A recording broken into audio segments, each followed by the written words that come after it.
जब ये धरती आर्यों की धरती, जब ये देश आर्य है, उस समय की जो प्रणाली है, जो सनातन ज्ञान है, जो सभ्यता है, जब ये वेद हैं, जब शास्त्र हैं, जब उपनिषद हैं, तब भागवत नहीं थी, तब उपनिषद और शास्त्र और वेद। तो वो वेद क्या कहते हैं? वो वेद कह रहे हैं इंद्रिणाम यथा भावम। बालक जब माँ कहने लगे, बालक जब पिता कहने लगे, बालक जब बहन कहने लगे, बालक जब आग को समझे, बालक जब पानी मांगने लगे, उसी समय उसे गुरु मंत्र दिलवा देना चाहिए। उसके मुंह से रोटी, कपड़ा, पानी, सांप, बिच्छू ये समझ आने लगे। जब वो समझ जाए कि आग से जलते हैं, पानी में डूब सकते हैं, जब उसे ये नॉलेज हो जाए, बच्चा हो गया 5 साल और या 6 साल का, तब ही मनुष्य को गुरु दीक्षा लेनी। पहले गुरु बनाओ, फिर पाठशाला में पढ़ने जाओ। ये नियम है हमारे देश का, हिंदू धर्म का। पर ये सब भंग हो गया नियम। कोई गुरु नहीं, कोई कुछ नहीं। लोग रिटायरमेंट हो गए, नौकरियों से पढ़ के लिख के, नौकरी छोकरी सब हो गए, फिर भी अभी तक कोई लाइन लगी नहीं गुरु की, गुरु मंत्र की, ज्ञान की, भक्ति की। तो कैसे सुखी संसार होगा तुम्हारा, और औलाद कैसे सदाचारी, कैसे धर्मात्मा पैदा होगी तुम्हारे घर है? जैसा आटा रहता रोटी वैसी बनती हो, जैसा सीमेंट और ईंट रहते हैं, कारीगर रहता है, दीवार भी वैसी ही होती है। उल्टा। तुम कितने भी पढ़े लिखे रहो, पीएचडी कर लो गणित में, पर गणित में पीएचडी करने वाला बाथरूम थोड़ी बना सकता है। बाथरूम अच्छा बनाने के लिए तो भैया अच्छा मिस्त्री ही होना चाहिए। हाँ, अच्छा बाथरूम बनाने के लिए कारीगर अच्छा लगता है, तो अच्छा बेटा बनाने के लिए माता पिता चाहिए। तंबाकू खाने वाले, अंडा खाने वाले, मांस खाने वाले, शराब पीने वाले, झूठ बोलने वाले, सुबह से शाम तक झूठ बोलते हैं, बुरी बुरी बातें करते हैं, बुरा बुरा खाना खाते हैं, फिर औलाद कैसी होगी? सब समझ गए गुरुजी, तभी नहीं सुनता हमारा तो एक नहीं मानता। कैसे मानेगा? तुमने कहा मानी पहले किसी की?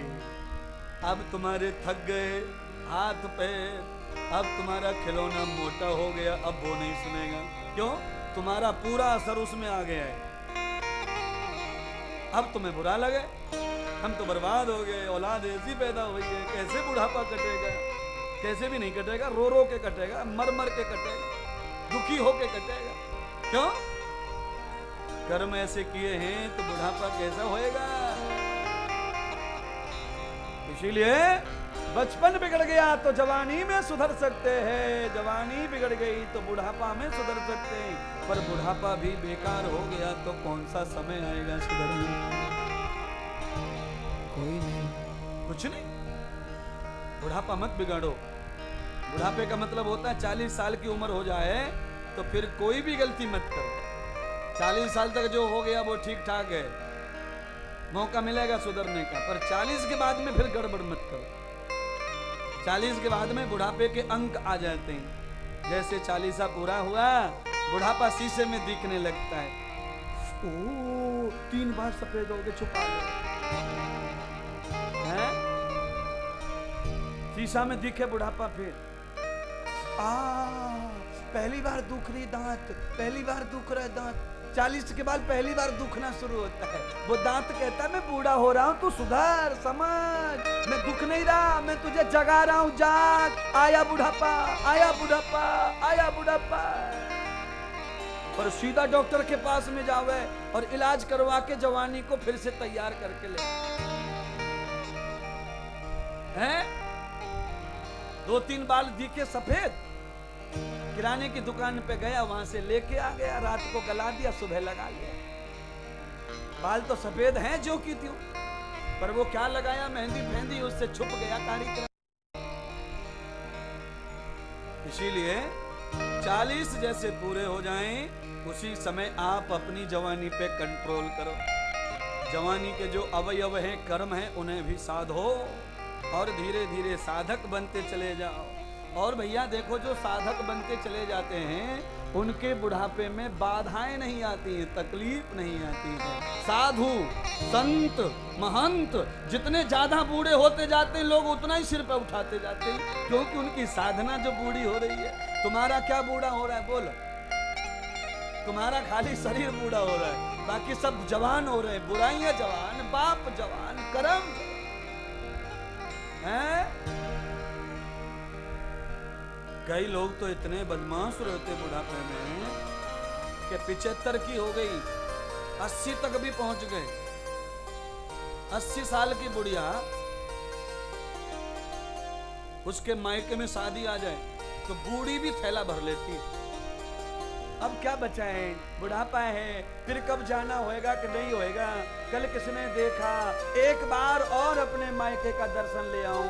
तो दर्शन लेने के लिए शादी ही फिक्स रखी है तूने। यदा कदा होली दिवाली भी मायके चले जाओ, क्या फर्क पड़ रहा है, पर शादी का नहीं। शादी में जो जो तांडव होता है वो सब अम्मा को देखना है। हाँ है, 20 साल की छोकरी पे हल्दी चढ़ेगी वो भी देखना है उसको। हाँ, मेरे पे भी चढ़ी थी पर क्या करूं, मेरे हाल बेहाल हो गए। पुतनी पुतनियां ये सब सज धज के आती है पार्लर में से, तो अम्मा देखे हम भी ऐसे थे 50 साल पहले, पर अब हमारा जमाना चला गया।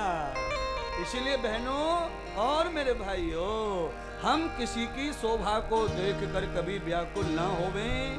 क्यों? क्योंकि अगर हम कर्मों से अच्छे हैं तो हमसे सुंदर जगत में कोई होता कोई नहीं होता।